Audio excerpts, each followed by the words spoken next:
So this afternoon I thought I'd show you planing up a sawn piece of timber from scratch. So it'd be like the first, if you were starting a carpentry course, it'd be the first task that you were going to be doing. Learning how to set the plane up, parts of the plane, and then learning how to plane or select the face side and planing it up properly. Okay, so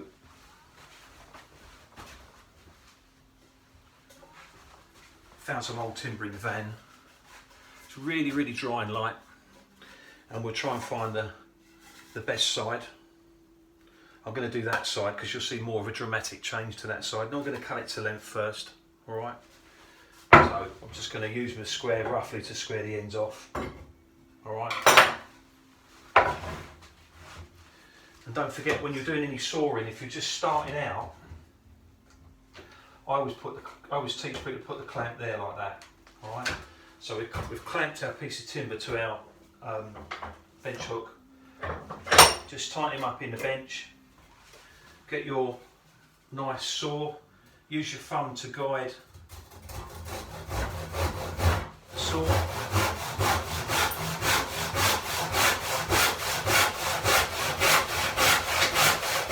Use all the blade, forefinger to control that side of it, and then your wrist and your elbow and your shoulder want to be in line. Right, just let the saw do the work.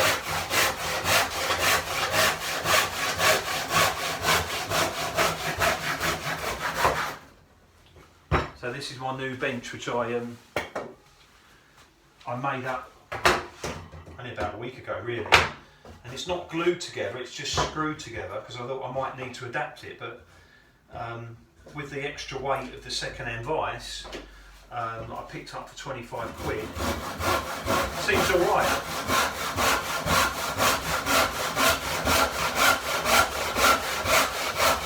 So if the saw slips, it can only go to there. It's not my thumb.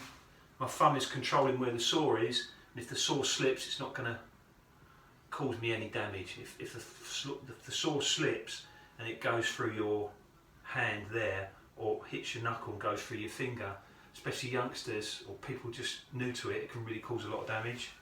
So the clamp's in there like that. My thumb's going to come through there, so if it does jump out,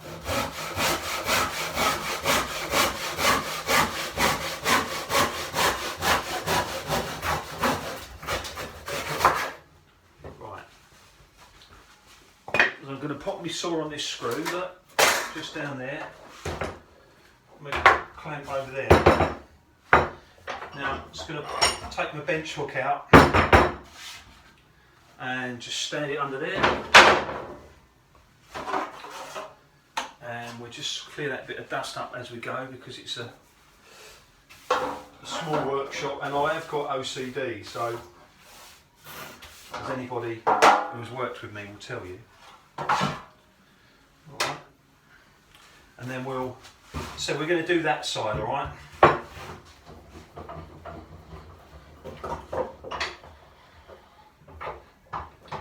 So first time I've ever fitted a vise to a bench, and I think I fitted it a bit low, probably need to raise it up a bit, but let's see how it goes. I'm going to use my smoothing plane to begin with. That's a number 4 and that's a 4.5, right? So if you're new to it, maybe not very strong, or it's all new muscles for you to work, I'd use that one. I'm going to use this one. It's got a 2 3/8 blade. I was sharpening it up the other day, parts of the plane that we can use. This one, for instance, you'll see is really shiny and smooth. Spent a lot of time cleaning it up, rounding the sharp edges off, also down there, just to make it nice and comfortable to use. I may use that one just to clean off joinery. This is going to be my everyday tool. So cap iron, make sure it's not too tight. Adjust the wheel, adjust the blade up and down. Check the blade. I'd do it with my thumb. Probably not a good idea to tell you to do it like that, but maybe you can just look at it. All right. And you've got a lever there, and that adjusts the blade from side to side. So if it's sticking up one end, all right. So you want it nice and even. All right, I've got some wax on the bottom, just help it slide. So we're going to just plane this front surface off, and we're going to call it the face of our job.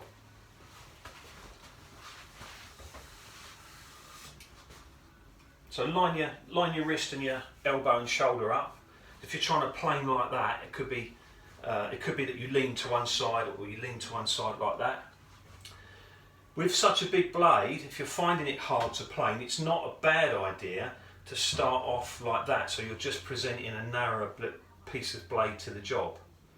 Ideally, you want to be like that. All right. So just taking the minimum off.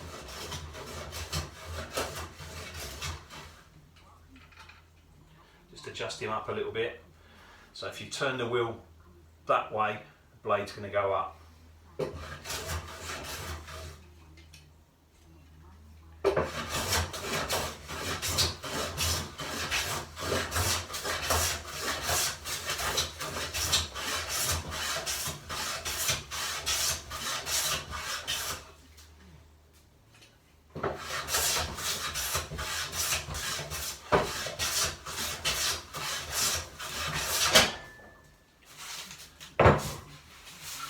Right, to make sure we've got that nice and flat, so don't forget this is Carpentry 101, I've got some pieces of oak which are the same width, okay? We're going to call them winding sticks. I just found them lying around in the workshop, right? So if you put a winding stick on each end of the timber, and then you look at it, if you look at it and they're parallel, you've got the surface of the piece of timber flat. If they're doing that, if one's kicking up in the air, it means you've got a high point. So you have to plane that high point out. So I normally just shade it with my pencil and just concentrate on that area. I'm pretty confident that's going to be okay.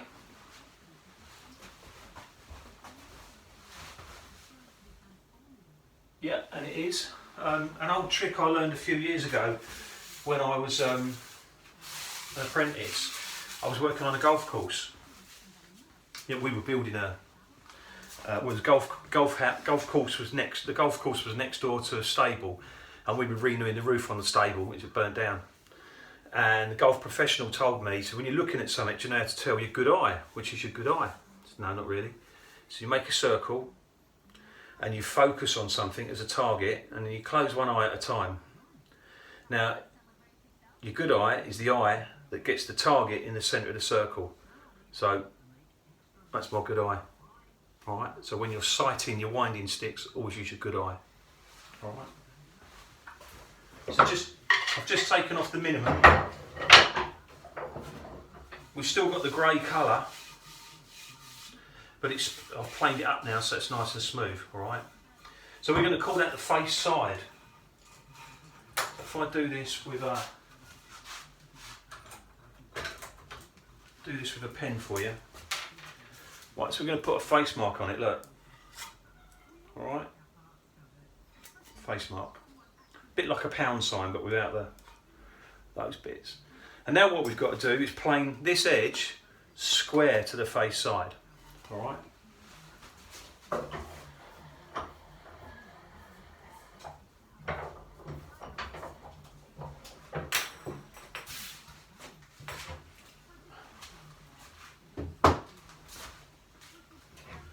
And that's where sometimes you'll put your thumb on the top and you might put your fingers underneath as a bit of a fence. Yeah, so you can move the plane around on the edge and get it just right.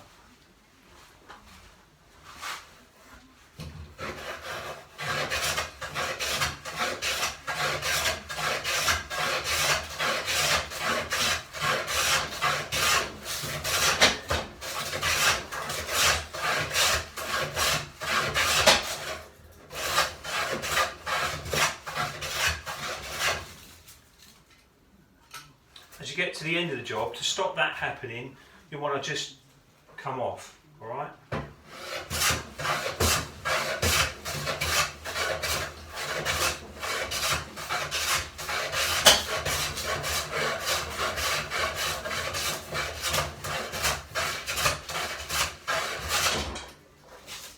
And this started off as sawn timber rather than, where's my broom? This started off as sawn timber rather than joinery quality. So stuff intended for construction rather than joinery tends to be faster grown, not free, but graded. So when it's faster grown, it doesn't really lend itself too well to being planed up, if I'm honest. But it was a nice dry bit I found in the van that I thought would be quite good to demonstrate with. So we'll just see if that's square by holding it up to the light. Alright, can you see that? So that's the face, that's now the face of the job, that's now the face edge, alright?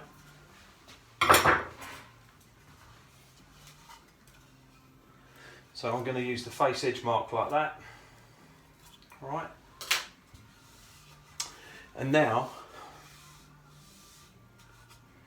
we're going to make this edge parallel to the face, and we're going to make this parallel to that. Right, the way to do that is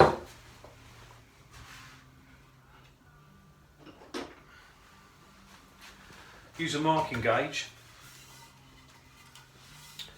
and you're going to mark, or you're going to set your marking gauge to whatever dimension you want your timber to finish at, alright? So you're just going to, don't forget to roll the marking gauge, roll it, alright? Always roll it away from you as well.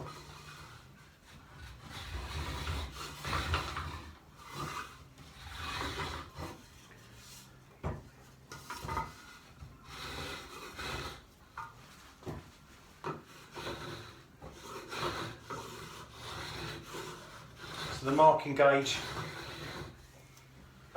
puts a V in the job,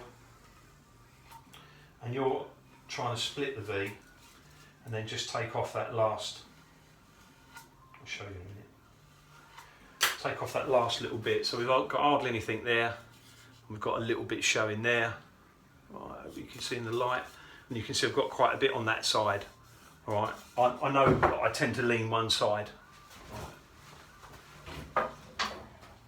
So don't forget, when you're planing, it's a bit like stroking a cat or a dog. You can stroke a cat or a dog the wrong way, can't you? If you do that, it's going to rough up the fur. Well, it's the same with a bit of timber, it's going to rough up the grain of the timber. So you may need to plane in a different direction.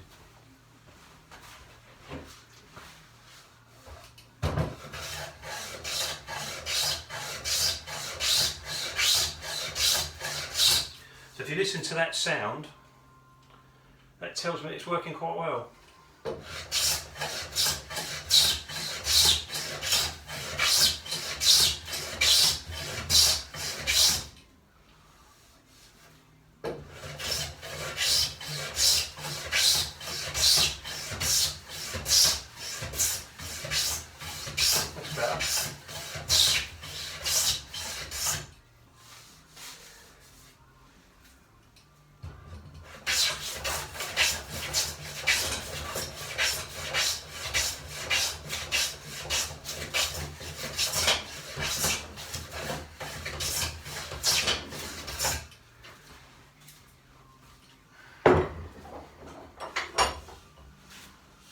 So I've actually got that quite nice and smooth, considering this is a sawn piece of timber.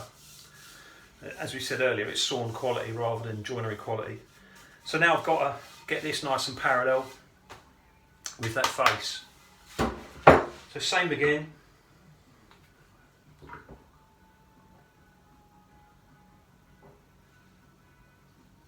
Again, rolling it away.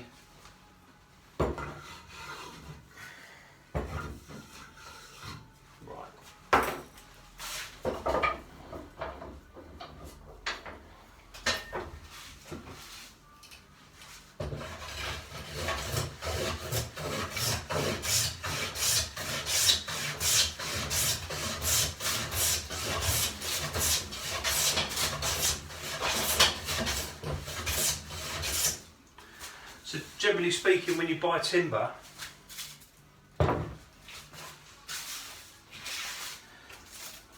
it's sold as 50 by 25 for argument's sake.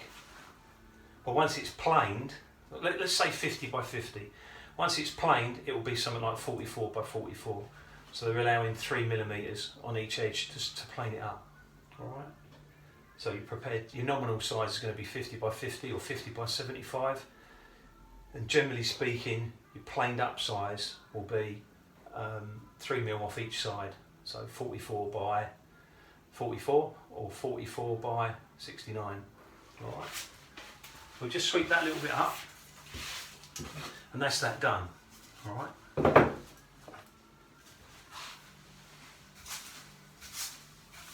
I just wanted to revisit the face side and face edge again with you. If we want to square a line around a piece of timber, we must keep the stock of the blade either on the face edge or the face. Alright, so there's our face, looks like a pound sign. I've actually drawn a pound sign if you can see that. Alright. Then the edge mark is like that. Alright. Now,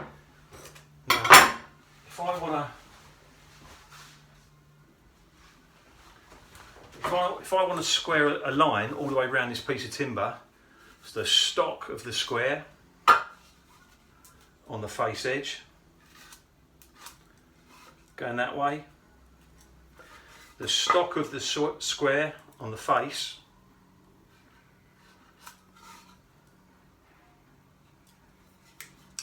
now I can't put the stock on a face edge or a face, I've got to go back, alright, and I've got to go back the other way, alright.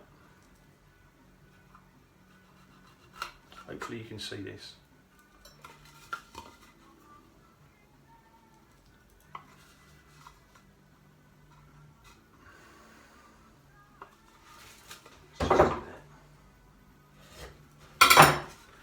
And then you can see that it lines up nicely. So that's keeping the stock of the square either on the face or the face edge. Alright. So nicely planed up, nicely ready to start work with. Don't forget these are called winding sticks. A couple of old bits of oak guide hanging around, and smoothing plane, 4.5 with a 2 3/8 inch blade. Alright, nice and heavy. Right, thanks for watching. See you next time.